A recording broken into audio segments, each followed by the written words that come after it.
Ah! Oh! Oh! Oh! Oh, wow. I'm alive. Where am I? Who am I? Reviews versus the world. Hello there, my lovelies. This is Brady, and I'm back. I know, it's been a while since I've actually gone out there and made a video, and as you guys may have known, I've been working on some crazy projects, and I can't wait for you to see as they actually come to life, because, ooh, there's something special. They're great. But in the meantime, it's getting to the end of the year, and even though I have been off of my game when it's come to the weekly wrap-ups, I gotta at least tell you, where things stand for the year. And so, I present to you Game of the Year 2021 for the Geeky Weekly Wrap-Up on Reviews versus the World. Number 10. Sometimes I go on and I make some of these lists, and I get so excited because I look at these games that I just knew would be great, and then it turns out that they were awesome. And one of those games is Eastward. Now here is a game that just right from the get-go, I looked at it, I'm like, ooh, I love that style, that music is beautiful, that artwork, oh my gosh, talk about some amazing pixel art. This is a Brady game if I've ever seen one, and I just love it, love it, love it, love it. And then I played it, and it's my number 10. Now, here's the thing. This game has so much going for it. There's so many quality things here. There's great gameplay. Like I said, it looks great. It sounds great. The story is a lot of fun. It has all of the elements there. The thing is, we're talking about Brady here. And with me, there's something that they talk about on the Fire Escape cast, which is definitely a podcast that I recommend listening to, especially if you're a gamer like me, where they talk about talky versus dewy when it comes to games. Do you like it when games are really talky, or do you like it when they're dewy, when you get to actually do things? And with me, when I'm looking at those charts, I go, yeah, give me dewy all the way. Like, I want to do things. Don't talk at me. Which, when we get a little bit lower on this list, you may be surprised with some of the things I have on there when it comes to Talky Dewey. But Eastward, all of the Dewey is great. All of the Talky starts out great. And then it keeps on going and going and going. And this beautiful pixel art game will have cutscenes that are just talking without any action, without showing anything amazing happening with this great pixel art. And they'll just be talking for seriously like 10 minutes of just non-stop dialogue boxes with nothing really happening and not really even advancing the story. And that's where Eastward falls a little bit short. That said, if you look at this game and you go, ooh, that looks awesome, it will keep looking awesome. And every time that you open up a new area, you will be impressed with just how much it shines with this art style. It's gorgeous, and because of that, it definitely deserves a place in my top 10. Number 9. Alright, so this one's probably a little bit of a cheat. Usually I have like remasters of games or just re-releases of old games just wouldn't make my top 10. It's not really GOTY material for me.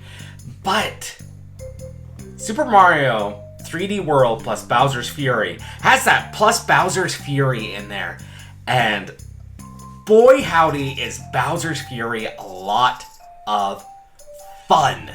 So here's the thing. The Switch came along and it just really, really reinvigorated my love for open world games. And of course, you do that with Breath of the Wild. You start off with the greatest game of all time, turning a Zelda game into an open world game. And yeah, I'm into it. And it works. And it works so well. And, I thought, how could they Breath of the Wildize Mario? And, that's kind of something that's hard to do. Seeing a Mario in an open world environment. But Bowser's Fury does it. And it does it magnificently. And honestly, everything about this, it's so fine-tuned. It's delightful. The art is, of course, great. The feeling that you get from the game is awesome. Everything about this game is great. Except it's only like a couple of hours long, and then you're done. And that's, 100%ing everything. Of course, you have Mario 3D World, which is one of the best 3D Mario games on top of that. And so, you can't really discount that there. But, oh man, I just wish that I had more to Bowser's Fury. Because, once again, had there been more to Bowser's Fury, this would be way up there on my list. As is, number 9 is still pretty good, considering, where the rest of this year winds up. So, let's get on to the next one. Number 8. The WarioWare series has such a special place in my heart.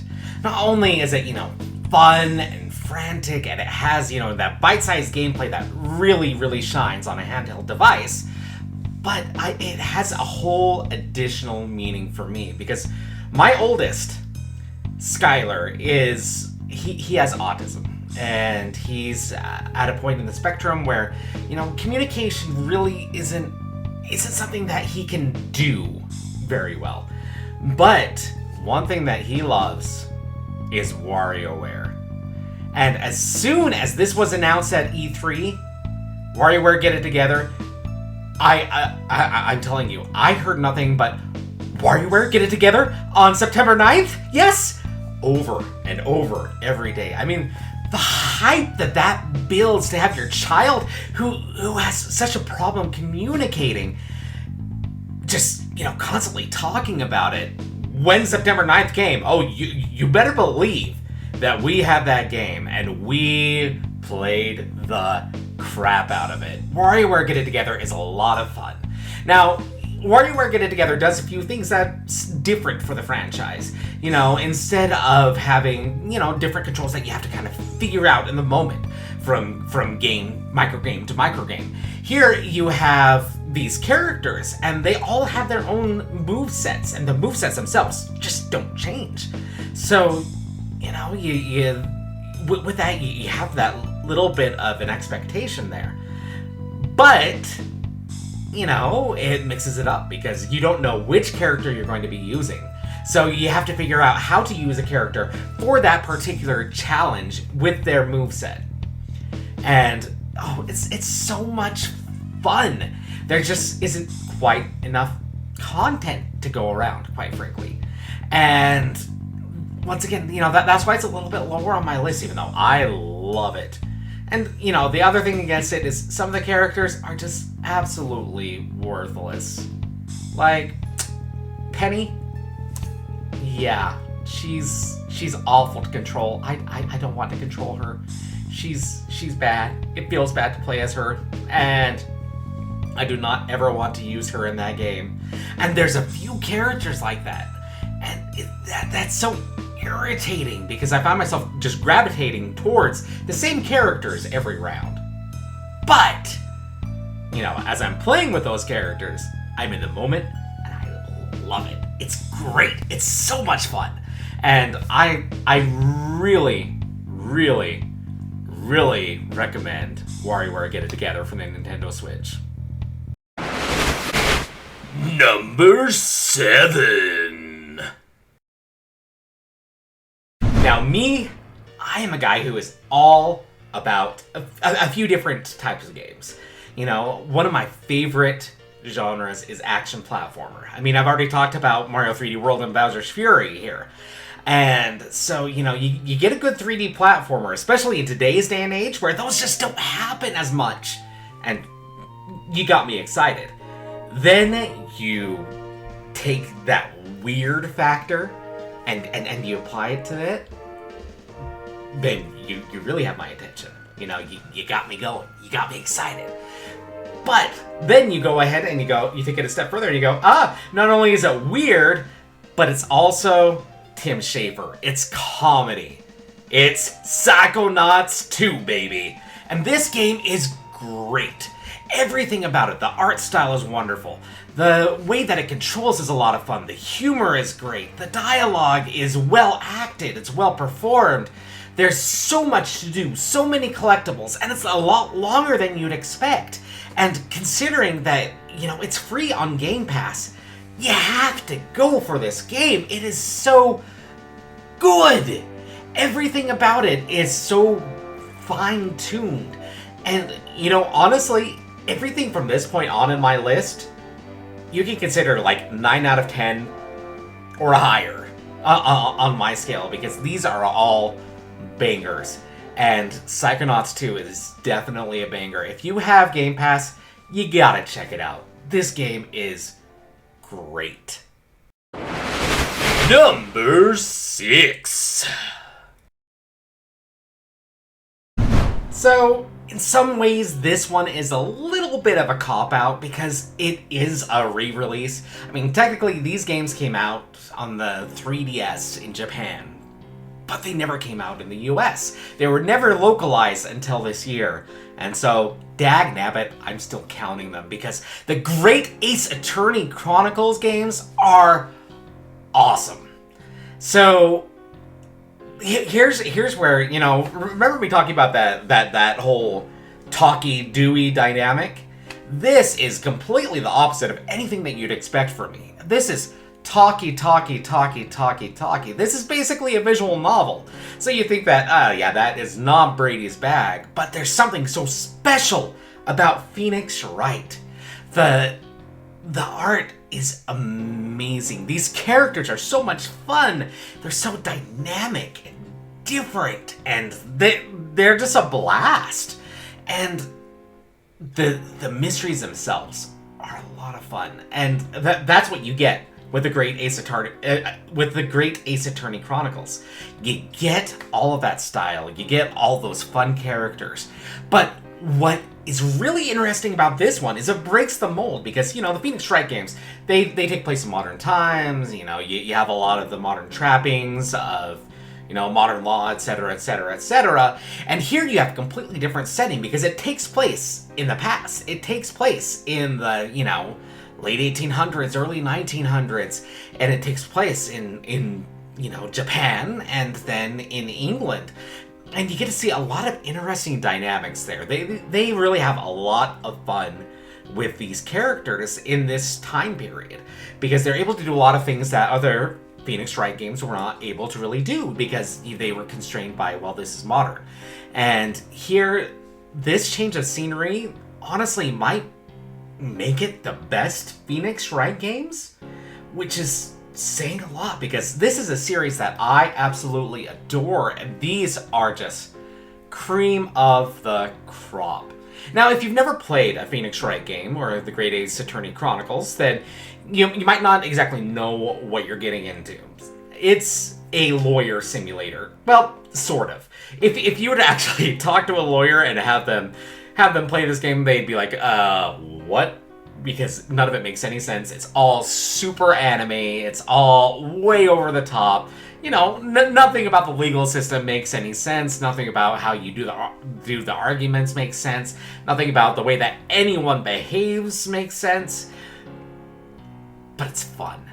It is so much fun. And you get to find, you know, little inaccuracies in the stories of these witnesses, and then you exploit those inaccuracies in order to, you know, win the case and win your points. And then in between, you'll get to do a little bit of investigating. You'll investigate a crime scene. You'll be able to go and talk to different people in between the court cases and get a lot more. And this really goes in depth, and the story is good. It is good. It's well written. It's fun.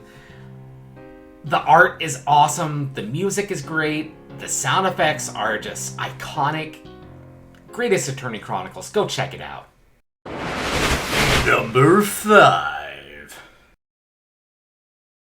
Now, sometimes there's a game that comes along that doesn't really give you a good first impression. You see a trailer, or you're sitting there, you're watching the Square Enix conference, and they focus on this game for like 15 minutes. And you go, I love Marvel. Like, if you were to see everything behind this camera right here, you would see a shrine to all things Marvel, and especially Guardians of the Galaxy. But that game did not show well in that initial showing. And so I was very, very skeptical. But then I played Guardians of the Galaxy, and this game is phenomenal. Now, I've tried a lot of different RPG systems that, tried to do that whole action RPG thing with multiple party members and do it okay. It's passable. You take a look at like Final Fantasy 15, where it's okay. Final Fantasy 7 Remake, they did a lot better job with it, but still, I just wasn't really feeling it.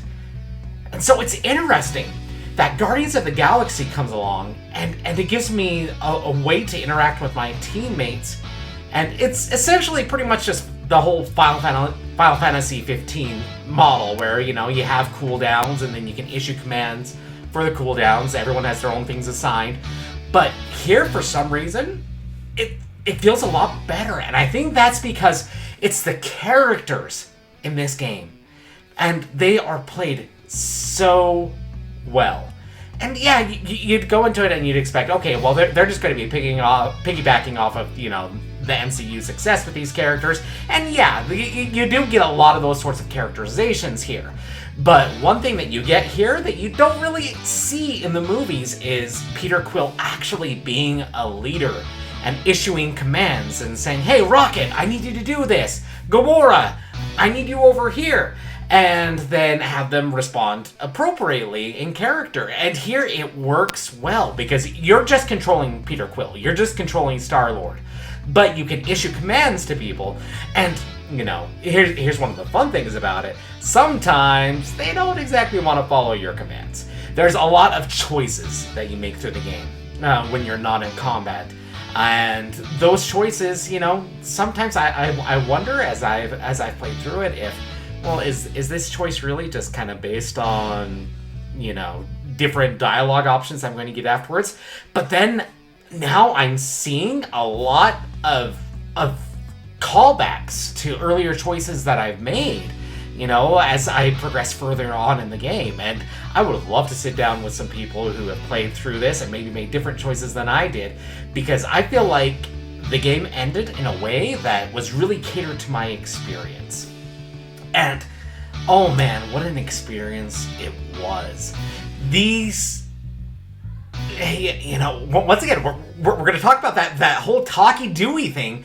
This game is extremely talky. Now, it's talky while you're Dewey, but there's constant chatter. And, this is a critique that I've seen some people level at it, where there's a lot of bickering. And so if you're not ready to hear just Rocket and Gamora and Drax argue with each other constantly and argue with you constantly, then this might be a little bit grating to you. But if you take it and you try to really immerse yourself in it, then you end up having a lot of fun. This game is great. I really recommend it. Guardians of the Galaxy is a lot of fun. And it's my biggest surprise of the year. And yeah, it's a great way to start off that top 5, I think. Number 4. I love the Hitman games. Oh man, they are so much fun. It's rare that you get a game that claims that it's a giant sandbox with a lot of different things for you to do, but actually delivers on that promise. And that's exactly what you get with the Hitman games. The modern Hitman games, they are murder boxes. You have to go in and you have to find just the right way to, what's the perfect way to kill this person. And then you go back and you play it again. Play that same level again and you try a different way. And then you play it again in a different way. And you keep on finding all of these layers, all of these options that are available to you. And then you start making your own challenges. And then IO Interactive starts sending you challenges to say, hey, you know what? Why don't you go ahead and dress up like a flamingo and then you have to kill this guy with a wrench. And then you have to do it. And, oh man, Hitman 3 is a blast. I adore this game. Now, here's something interesting too, because I have Hitman 1 on the PS4, Hitman 2 I think I got for the Xbox One, but Hitman 3 I got for the Nintendo Switch, of all things. Which okay, that seems like an odd fit. Oh wait, it's a cloud game? Ugh. I'm a believer in cloud technology now, guys, because I have had nothing but great experiences here. And after getting Hitman 3, the cloud version on the Nintendo Switch, I ended up actually going and being like, you know what, I'll go ahead, I'll have the entire trilogy on the Switch. Because it's just nice to sit there next to my wife while my kids are watching, a fun show and murder some people. For fun. I love Hitman. Number 3. Alright, so this is one that I really didn't expect. Just based on the buzz, based on what I was hearing critics talk about, based on, a lot of the complaints that I was seeing online, I did not expect to like this game. That's Resident Evil Village. Wait, let me try that again. Get in that low voice. Resident Evil Village. I really did not expect to like this game.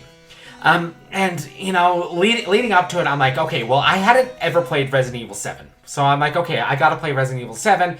I know that really leads into Resident Evil Village, and if I don't have that background, I don't know Ethan Winters.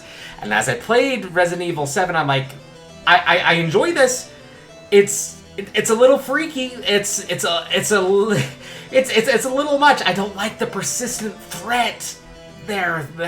I don't know. It just didn't resonate with me very, very much, which, I made me really, really nervous about Resident Evil Village. But then I started playing Resident Evil Village and I realized, wait a second, this is basically the reincarnation of Resident Evil 4, which is easily my favorite Resident Evil, and it totally is.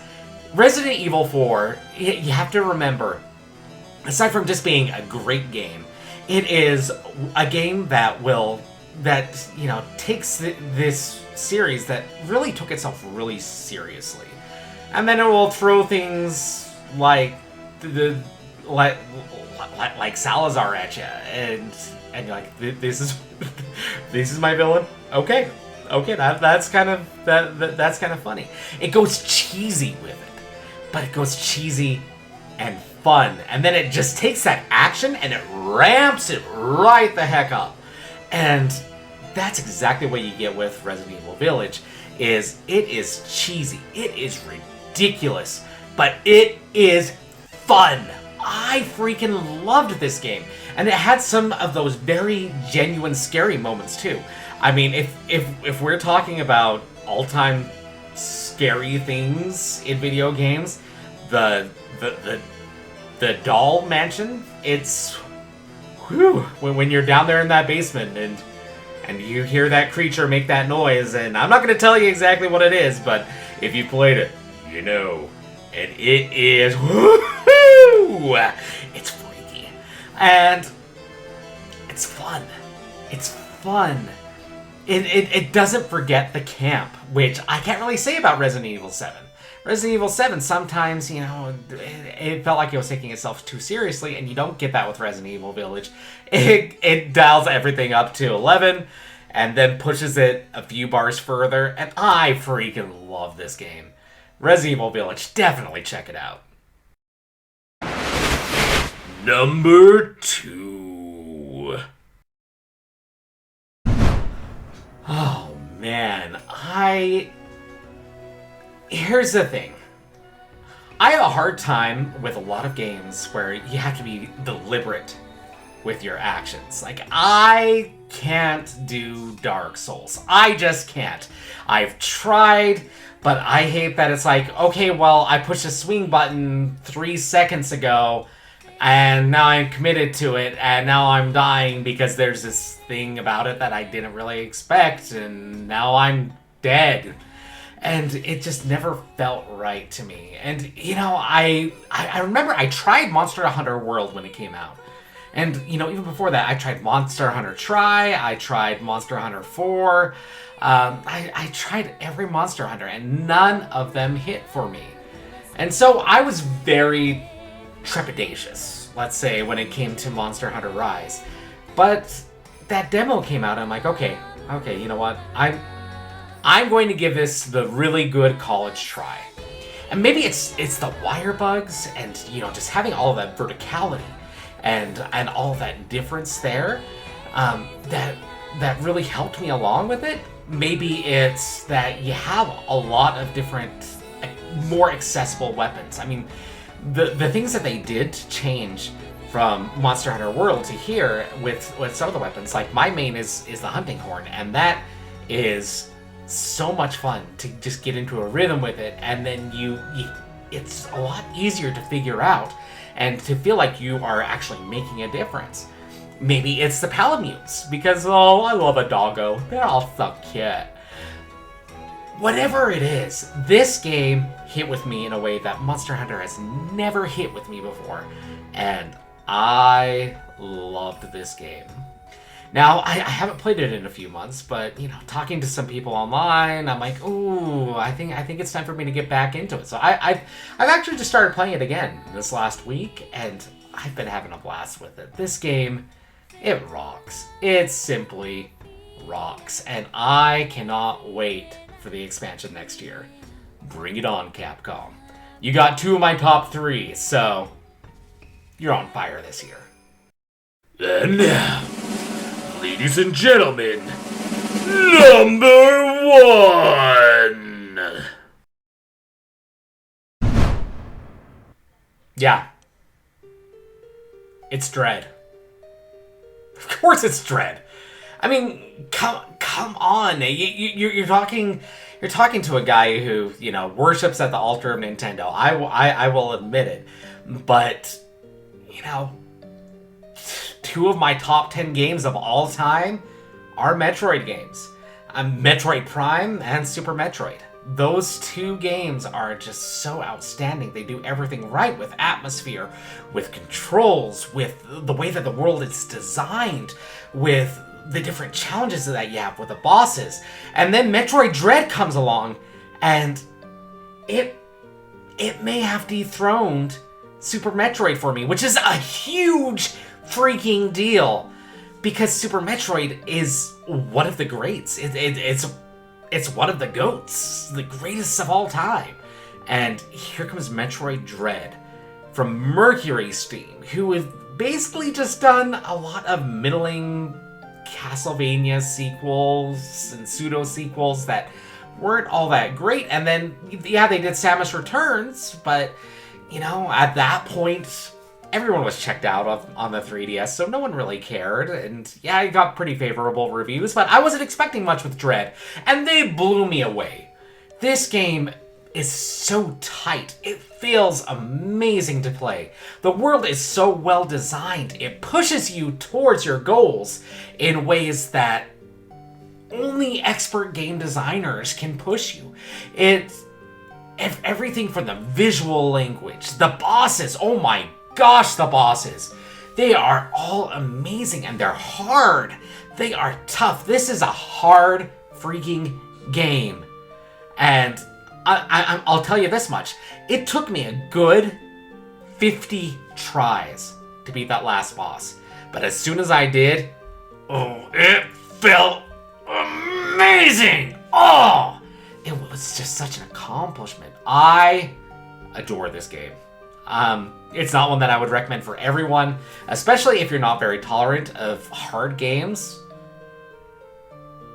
Oh, out of focus there. Yeah, apparently my camera isn't very tolerant of hard games either. But if you're not very tolerant of hard games, then this might be, this might be a pass for you.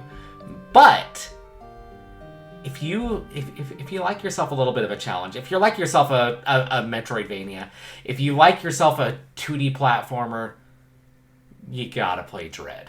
It is outstanding. And it is my game of the year for 2021. Reviews.